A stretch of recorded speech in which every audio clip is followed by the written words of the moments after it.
पति पत्नी का सच्चा प्यार। एक आदमी ने एक बहुत ही खूबसूरत लड़की से शादी की। शादी के बाद दोनों की जिंदगी बहुत प्यार से गुजर रही थी। वह उसे बहुत चाहता था और उसकी खूबसूरती की हमेशा तारीफ किया करता था।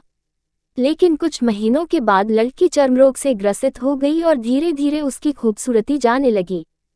खुद को इस तरह देख उसके मन में डर समाने लगा कि यदि वह बदसूरत हो गई तो उसका पति उससे नफरत करने लगेगा और वह उसकी नफरत बर्दाश्त नहीं कर पाएगी। इस बीच एक दिन पति को किसी काम से शहर से बाहर जाना पड़ा। काम खत्म कर जब वह घर वापस लौट रहा था, उसका एक्सीडेंट हो गया। एक्सीडेंट में उसने अपनी दोनों आंखें खो दी, लेकिन इसके बावजूद भी उन दोनों की जिंदगी सामान्य तरीके से आगे बढ़ती रही। समय गुजरता रहा और अपने चर्मरोग के कारण लड़की ने अपनी खूबसूरती पूरी तरह गंवा दी।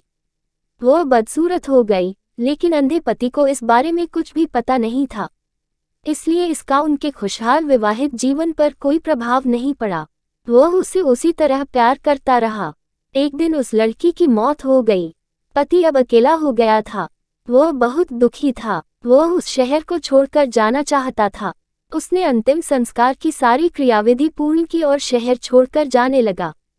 तभी एक आदमी ने पीछे से उसे पुकारा और पास आकर कहा, अब तुम बिना सहारे के अकेले कैसे चल पाओगे? इतने साल तो तुम्हारी पत्नी तुम्हारी मदद किया करती थी।